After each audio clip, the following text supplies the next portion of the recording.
ബഹുമാനപ്പെട്ട school manager sister Loretta, school principal, respected fathers, respected panchayat member Binoy, മറ്റ് dignitaries, എൻ്റെ സഹോദരി സഹോദരന്മാരെ, കുഞ്ഞുമക്കളെ, എല്ലാവർക്കും, നല്ലവരായ നാട്ടുകാർ, എല്ലാവർക്കും എൻ്റെ വിനീതമായ നമസ്കാരം. ഞാൻ നിങ്ങളുടെ ഏവരുടെയും പ്രിയപ്പെട്ട വിദ്യാലയമായ സെൻറ് മേരീസ് സ്കൂളിൽ ഇത്തരമൊരു പ്രോഗ്രാമിൽ പങ്കെടുക്കുവാൻ കഴിഞ്ഞതിലുള്ള സന്തോഷവും ചാരിതാർത്ഥ്യവും ഞാൻ ആദ്യമായി രേഖപ്പെടുത്തിക്കൊള്ളട്ടെ.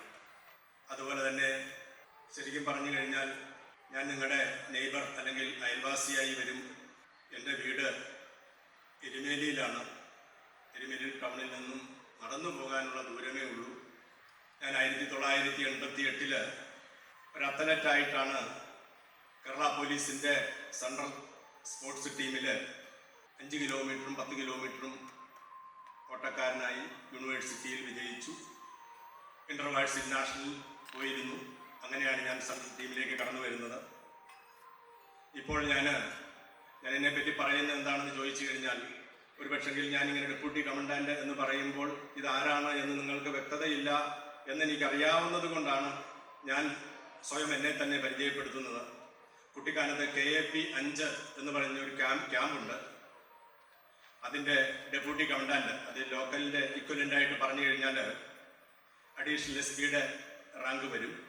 ഞങ്ങളുടെ ക്യാമ്പിൻ്റെ ഒരു ഘടന എന്ന് പറഞ്ഞു കഴിഞ്ഞാൽ SP, ഡെപ്യൂട്ടി കമാൻഡന്റ്, അതിൻ്റെ താഴെ DYSP റാങ്കിലുള്ള 5 ഉദ്യോഗസ്ഥന്മാരുണ്ട്, 12ഓളം ഇൻസ്പെക്ടേഴ്സ്, ASI, SI, 40 പേര്, ഏകദേശം 1000ഓളം പോലീസുകാർ, 40ഓളം മിനിസ്ട്രിയൽ സ്റ്റാഫ്, ക്ലറിക്കൽ തസ്തികയിലുള്ള ആൾക്കാർ, 40ഓളം വാഹനങ്ങൾ. അങ്ങനെയാണ് ഞങ്ങളുടെ ക്യാമ്പിൻ്റെ സ്ട്രക്ചർ. ഞങ്ങൾക്ക് 5 ക്യാമ്പാണ് ടോട്ടലി ഉള്ളത്. ഒന്നാമത്തെ ക്യാമ്പ് നമ്മുടെ ഹെഡ് കുട്ടിക്കാനമാണ്. രണ്ടാമത്തെ ക്യാമ്പ് മൂന്നാറുണ്ട്. മൂന്നാർ ടൗണിനടുത്ത് തന്നെയാണ്. അതുപോലെ തന്നെ മണിയാറാണ് ഞങ്ങളുടെ ട്രെയിനിങ് സെൻറ്റർ. പിന്നെ നമ്മുടെ, നിങ്ങൾക്കറിയാം, എരുമേലി പോലീസ് സ്റ്റേഷൻ അറിയാം, അതിൻ്റെ ബാക്കിൽ ഞങ്ങൾക്കൊരു ക്യാമ്പുണ്ട്. അങ്ങനെ പിന്നെ കോട്ടയം AR ക്യാമ്പ്, അതും അതിൻ്റെയും ഒരു പോർഷൻ KAP 5 അണ്ടറിലാണ്. ഇത്രയും അഡ്മിനിസ്ട്രേഷനാണ് ഞങ്ങളുടെ അണ്ടറിലുള്ളത്. ഞാൻ ഇങ്ങനെ ഒരു സ്പോർട്സ് മേഖലയിലേക്ക് കടന്നു വരാനുണ്ടായ കാര്യം, ഞാനൊരു സാധാരണ ഫാമിലിയിൽ ജനിച്ചു വളർന്ന ആളാണ്. അപ്പം എൻ്റെ പിതാവിനെ സംബന്ധിച്ചിടത്തോളം ഞങ്ങൾ പുനലൂർ മേഖലയിലായിരുന്നു ആദ്യം ഉണ്ടായിരുന്നത്. ഏകദേശം ഒരു 50 വർഷം മുമ്പുള്ള കാര്യമാണ് ഞാൻ ഈ പറയുന്നത്. അച്ഛന് അന്ന് 2 ഷാപ്പുണ്ടായിരുന്നു. ഇന്നത്തെ പറയുകയാണെങ്കിൽ ഇക്വലൻ്റായിട്ട് പറഞ്ഞു കഴിഞ്ഞാൽ 2 ബാറിന് തുല്യമാണ്. ബിസിനസ് പൊട്ടി. അങ്ങനെ ഞങ്ങൾ പുനലൂരിൽ നിന്നും എരുമേലിയിലേക്ക് വന്നു. ജീവിതമാർഗം വഴിമുട്ടി. മാതാപിതാക്കളും എന്നെ കൂലിപ്പണിക്ക് ഇറങ്ങേണ്ട ഒരവസ്ഥ വന്നു. അങ്ങനെ അച്ഛനീര 2 ഷാപ്പിൻ്റെ ഓണറായിരുന്നത് കൊണ്ട് ആൾക്കാരുടെ വീടുകളിൽ ജോലിക്ക് പോകുന്നത് വലിയ മാനസിക പ്രശ്നമാണ്, വിഷമമാണ്. അമ്മയും ഈ പറഞ്ഞതുപോലെ 16 ഏക്കർ സ്ഥലമുള്ള വീട്ടിൽ നിന്നാണ് അച്ഛൻ വിവാഹം കഴിച്ചു കൊണ്ടുവന്നത്. പക്ഷെങ്കിൽ നിർഭാഗ്യവശാൽ എല്ലാം തകർന്ന് തരിപ്പണമായപ്പോൾ കൂലിപ്പണിക്ക് പോകേണ്ട ഒരു സാഹചര്യം വന്നു. ആ സാഹചര്യത്തിൽ നിന്നുമാണ് ഇങ്ങനെ ഒരു സ്പോർട്സുകാരനുണ്ടായത്. 18 വയസ്സിൽ ഞാൻ അത്ലറ്റായി പോലീസിൽ ജോയിൻ ചെയ്തു. ഇന്ന് ഞാൻ ഡെപ്യൂട്ടി കമാൻഡൻ്റായിട്ട് KAP 5 നമ്മുടെ എരുമേലിയിൽ റിട്ടയർഡായ പോലീസ് ഉദ്യോഗസ്ഥർ പറയുന്നത്, എൻ്റെ ഈ ഷോൾഡറിൽ ഇരിക്കുന്നത് അശോക സ്തംഭമാണ്, രാജ്യത്തിൻ്റെ സ്തംഭം. എരുമേലിയുടെ ചരിത്രത്തിൽ ആദ്യമായാണ് ഒരാൾക്ക് അശോക സ്തംഭം ലഭിക്കുന്നത്.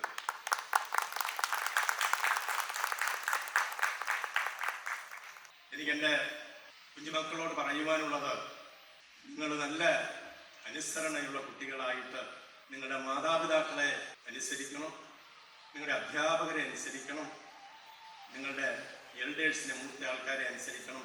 ഈ സമൂഹത്തോട് പ്രതിബദ്ധതയുള്ളവരായി മാറണം. ഫുൾ മാർക്ക് മേടിക്കുന്നതോടൊപ്പം തന്നെ സ്നേഹം എന്താണെന്ന് അറിഞ്ഞു വേണം മാതാപിതാക്കൾ നമ്മുടെ മക്കളെ വളർത്തുവാൻ. മാതാപിതാക്കളുടെ താളം തെറ്റിയാൽ കുട്ടികളുടെ പാളം തെറ്റും. ആദ്യത്തെ വിദ്യാലയം നമ്മളുടെ വീടും ആദ്യത്തെ അധ്യാപകര് നമ്മുടെ മാതാപിതാക്കളുമാണ്. അവിടുന്നാണ് നമ്മൾ ABCD, ജീവിതത്തിന്റെ ABCD പഠിച്ചു വരുന്നത്. കരുണയും അനുകമ്പയും ദയയും ദാക്ഷിണ്യവും സത്യസന്ധതയും ആത്മാർത്ഥതയും ഒക്കെ ആ അമ്മയുടെ വായിൽ നിന്ന് വരുന്ന മണിമുത്തുകളായ വാക്കുകളിൽ നിന്നും പഠിച്ചു വരണം നമ്മൾ. എന്നെങ്കിൽ മാത്രമേ ഈ രാജ്യത്തിനുതകുന്ന, ഈ നാടിന് നന്മയുള്ള മക്കളായി നിങ്ങൾക്ക് വളർന്നു വരുവാൻ കഴിയുകയുള്ളൂ. ആത്മാർത്ഥമായി നിങ്ങൾ പഠിക്കുക. സ്പോർട്സ് ആണെങ്കിലും കലാരൂപമാണെങ്കിലും. ഇപ്പോൾ നമ്മൾക്ക് നമ്മുടെ മുന്നിൽ അനുഗ്രഹീതനായ കലാകാരൻ അരുൺ അനായാസേന എത്ര പേരെയാണ് കമ്പാരിറ്റീവ്ലി സൗണ്ട് ഇമിറ്റേറ്റ് ചെയ്ത് നമ്മളെ സന്തോഷത്തിൻ്റെ നെറുകയിലെത്തിച്ചത്. നിങ്ങൾക്കും ഇങ്ങനെയൊക്കെ ആവാൻ കഴിയും, അതിന് യാതൊരു സംശയവും. ഞാൻ എന്നെപ്പറ്റി പറഞ്ഞ ചെറിയ കാര്യങ്ങൾ പറഞ്ഞ് ഞാൻ ഇപ്പം നിങ്ങൾ ഇവിടെ വന്നുകൊണ്ട് ഒന്ന് രണ്ട് കാര്യങ്ങളുടെ നിങ്ങളോട് പറഞ്ഞു പോകുവാനായിട്ട് ആഗ്രഹിക്കുകയാണ്. നമ്മുടെ യുവതലമുറ നല്ലൊരു, എല്ലാവരെയും ഞാൻ അടച്ചു പറയുന്നില്ല, 1% അല്ലെങ്കിൽ നല്ലൊരു ശതമാനം ചെറുപ്പക്കാർ ഉത്തരവാദിത്വ ബോധമില്ലാതെ വഴിതെറ്റി സഞ്ചരിക്കുന്ന ഡ്രഗ്സ് ഉൾപ്പെടെയുള്ള കാര്യങ്ങൾ കടിമയായി പോകുന്ന ഒരു കാഴ്ച നമ്മൾ നേരിലും വാർത്താമാധ്യമങ്ങളിലൂടെ ഒക്കെ നമുക്ക് അറിയുവാൻ കഴിയുന്നതാണ്. അവരെ നമുക്ക് നേരായ മാർഗത്തിലേക്ക് നയിച്ച് ഈ രാഷ്ട്രത്തിൻ്റെ പുനർനിർമ്മാണത്തിന് ഉതകുന്ന രീതിയിൽ അവരെ വളർത്തിയെടുക്കേണ്ടതിൻ്റെ ഉത്തരവാദിത്വം നമ്മളും ഏറ്റെടുക്കേണ്ടതുണ്ട്. അതിനെക്കുറിച്ച് ഒന്ന് രണ്ട് കാര്യങ്ങൾ ഞാൻ പറയാൻ ആഗ്രഹിക്കുകയാണ്.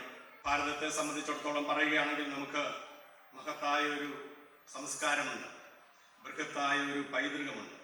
ആ പൈതൃകത്തിൻ്റെ അന്തസത്ത എന്ന് പറയുന്നത് സ്നേഹമാണ്. പരാപരാത്മൻ പത്യവിഗമ്യൻ ഭവാനെയാർ കാണുന്നു, ചരാചര പ്രേമാഞ്ജനമെഴുതിന ചക്ഷുസില്ലാഞ്ഞാൽ പരസുഖമേ സുഖം എനിക്കു നിയതം, പരദുഃഖം ദുഃഖം പരമാർത്ഥത്തിൽ പരനും ഞാനും ഭവാനും ഒന്നല്ലേ. നമ്മുടെ യുവതലമുറ പലപ്പോഴും മഹത്തായ ഈ ആശയങ്ങളിൽ നിന്നും വ്യതിചലിച്ചത് കൊണ്ടാണ് ഒരു ഉപഭോഗ സംസ്കാരത്തിൻ്റെ കുലംകുത്തി ഒഴുക്കിൽപ്പെട്ട് നമുക്ക് പലപ്പോഴും മനുഷ്യത്വം അന്യമായി പോകുന്നത് എന്ന് ഞാൻ പലപ്പോഴും സംശയിക്കാറുണ്ട്, സന്ദേഹിക്കാറുണ്ട്. നമ്മുടെ യുവതലമുറ ശക്തിയുടെ സ്രോതസ്സുകളാണ്, ഊർജത്തിൻ്റെ ഉറവിടമാണ്, നൈർമല്യത്തിൻ്റെ നിഷ്കളങ്കതയുടെ പ്രതീകങ്ങളാണ്. അതിന് യാതൊരു സംശയവുമില്ല. പക്ഷേ കഷ്ടകരം എന്ന് പറയട്ടെ, ആ കർമ്മശേഷി പലപ്പോഴും വഴിതെറ്റി ഒഴുകി നാടിനെ വിനാശത്തിലേക്കും ഭീകരവാദത്തിലേക്കും മറ്റും നയിക്കുന്ന കഷ്ടകരമായ കാഴ്ച നാം കണ്ടുകൊണ്ടിരിക്കുന്നു. അതിന് ഒരു മാറ്റം വരുത്തിക്കൊണ്ട് അവരിൽ ഉറങ്ങിക്കിടക്കുന്ന കർമ്മശേഷിയെ, അവരിൽ സുഷിപ്തമായ സുലീനമായ സർഗശക്തികളെ തട്ടിയുണർത്തി നേരായ മാർഗത്തിലേക്ക് തിരിച്ചുവിട്ട് അവരെ രാഷ്ട്ര പുനർനിർമ്മാണ പ്രക്രിയയിൽ പങ്കാളികളാക്കുവാൻ നമുക്കും ആവത് ശ്രമിക്കാം. അങ്ങനെ ഒരു തീരുമാനം നമ്മുടെ മനസ്സിൽ നമ്മൾ എടുത്താൽ ഒട്ടനവധി കാര്യങ്ങൾ ഈ സമൂഹത്തിന് വേണ്ടി നമുക്ക് ചെയ്യുവാൻ കഴിയും. പിന്നെ മണ്ണിനെ സ്നേഹിക്കുന്ന, മണ്ണിൻ്റെ മക്കളെ സ്നേഹിക്കുന്ന, അവർക്ക് വേണ്ടി 4 കാര്യങ്ങൾ ചെയ്യണമെന്ന് അദമ്യമായ ആഗ്രഹമുള്ള, അഭിനിവേശമുള്ള ഒരു തലമുറയെ വാർത്തെടുക്കുകയാണ് വിദ്യാഭ്യാസത്തിൻ്റെ ലക്ഷ്യമെങ്കിൽ ഈ രാജ്യവും എല്ലാ അർത്ഥത്തിലും മനോഹരമായി തീരുമെന്ന കാര്യത്തിൽ യാതൊരു സംശയവും വേണ്ട. ലോകത്തിലെ ഏറ്റവും മഹത്വം ബൃഹത്വമായ ജനാധിപത്യ രാജ്യമായ ഭാരതം, ആ നാടിൻ്റെ സന്തതികളാകുവാൻ അപൂർവ ഭാഗ്യം ലഭിച്ചവരാണ് നാം ഓരോരുത്തരും. അവശരും ആർദ്രരും ആലംബഹീനരും അടങ്ങുന്ന ഒരു ജനവിഭാഗം. ആ ജനവിഭാഗത്തിന്റെ കണ്ണീരൊക്കുവാൻ അണ്ണാൻ കുഞ്ഞും തന്നാലാവുന്നത് ചെയ്യുന്ന ഒരു തലമുറയാണ് ഈ കാലഘട്ടത്തിന്റെ ആവശ്യം. നമ്മൾ പൊരുതി നേടിയെടുത്ത ആ രാഷ്ട്രീയ സ്വാതന്ത്ര്യം, അതായത് 1947 കിട്ടിയ സ്വാതന്ത്ര്യത്തെ കുറിച്ചാണ് ഞാൻ പറയുന്നത്.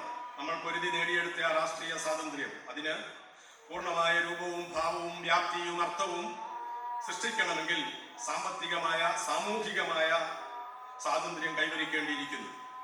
ഉച്ചനീചത്വങ്ങൾ ഉച്ചാടനം ചെയ്യേണ്ടിയിരിക്കുന്നു. ധനികനും ദരിദ്രനും തമ്മിലുള്ള അന്തരം കുറയ്ക്കേണ്ടിയിരിക്കുന്നു. രാജ്യത്തിനകത്തും പുറത്തും ഛിദ്രശക്തികൾ ഉയർത്തുന്ന വെല്ലുവിളികളെ നേരിടേണ്ടിയിരിക്കുന്നു. ഇതിന് നമുക്ക് ഓരോരുത്തർക്കും അവനവൻ്റെതായ പങ്ക് നിർവഹിക്കുവാനുണ്ട്.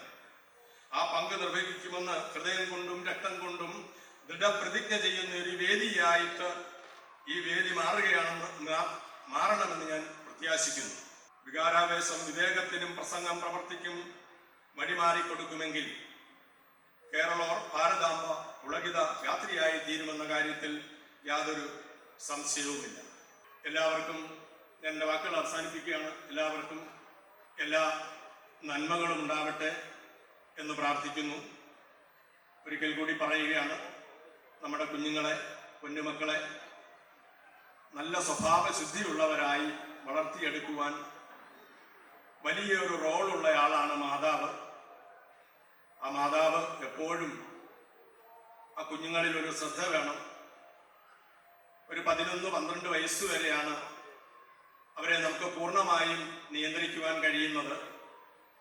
അവർ ഹൈസ്കൂളിലോ കോളേജുകളിലോ ഒക്കെ എത്തിക്കഴിഞ്ഞു കഴിഞ്ഞാൽ ഒരു പക്ഷെങ്കിൽ നമ്മൾ പറയുന്നതിനപ്പുറത്തേക്കായിരിക്കും അവരുടെ പോക്കും വരവും സ്വഭാവ രീതിയും. എല്ലാവരെയും ഞാൻ പറയുകയല്ല. അതുകൊണ്ട് പ്രത്യേകം കുഞ്ഞുങ്ങളെ വളർത്തിയെടുക്കുന്നതിന് പ്രത്യേക ശ്രദ്ധ, പ്രത്യേകിച്ചും മാതാവ്, പിതാവിനും ഉത്തരവാദിത്വം ഇല്ല എന്നല്ല ഞാൻ പറയുന്നത്.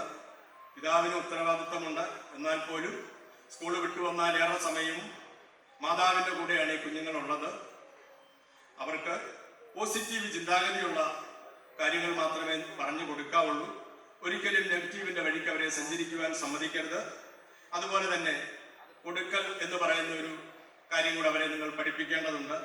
ഒരു മുട്ടായി കിട്ടിയാൽ അടുത്ത കുഞ്ഞിനോട് അത് പകർത്തു കൊടുക്കുവാൻ കഴിയണം. പിന്നെ നമ്മൾ ശ്രദ്ധിക്കേണ്ട ഒരു കാര്യം, വിശേഷ ദിവസങ്ങളിൽ ഒപ്പം പഠിക്കുന്ന കുട്ടികൾക്ക് പുത്തൻ ഉടുപ്പ് വാങ്ങിക്കൊടുക്കുവാൻ മാതാപിതാക്കൾക്ക് കഴിയുന്നില്ല എങ്കിൽ എന്തെങ്കിലും ഒരു ചെറിയ സാധനം ആ കുഞ്ഞുങ്ങൾക്കും വാങ്ങിക്കൊടുക്കുവാൻ ശ്രദ്ധിക്കണം. അത് ചിലപ്പോൾ നമുക്ക് 250-500 രൂപ ചിലവായിരിക്കാം. പക്ഷേ അതിലൂടെ നമ്മളുടെ കുഞ്ഞുങ്ങളിലേക്ക് പകർത്തി കൊടുക്കുന്നത് കൊടുക്കലിൻ്റെയും വാങ്ങലിൻ്റെയും വലിയൊരു മഹത്വമാണ്. ഞാൻ ഒരുപാട് ദീർഘിപ്പിക്കുന്നില്ല. എല്ലാവർക്കും എല്ലാ നന്മകളും ഉണ്ടാവട്ടെ എന്ന് പ്രാർത്ഥിച്ചുകൊണ്ട് ഈ വിദ്യാഭ്യാസ സ്ഥാപനത്തിന് എല്ലാ ഐശ്വര്യങ്ങളും ജഗദീശ്വരൻ നൽകട്ടെ എന്ന് പ്രാർത്ഥിച്ചുകൊണ്ടും ഞാൻ എൻ്റെ ചെറിയ വാക്കുകൾ അവസാനിപ്പിക്കുകയാണ്. Jai Hind. Deputy commandant Kerala police Raveendran സാറിന് പൊന്നാട അണിയിക്കുന്നതിനായി ജോസി സാറിനെ വേദിയിലേക്ക് സ്വാഗതം ചെയ്യുന്നു.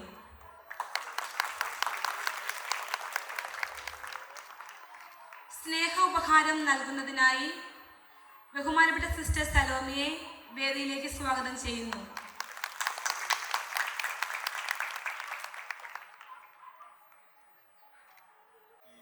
സ്നേഹോപകാരത്തിൻ്റെ പ്രതിഫലനമായി ഞാൻ നിങ്ങൾക്ക് എല്ലാവർക്കും ഒരു സല്യൂട്ട് സമ്മാനിക്കുന്നു.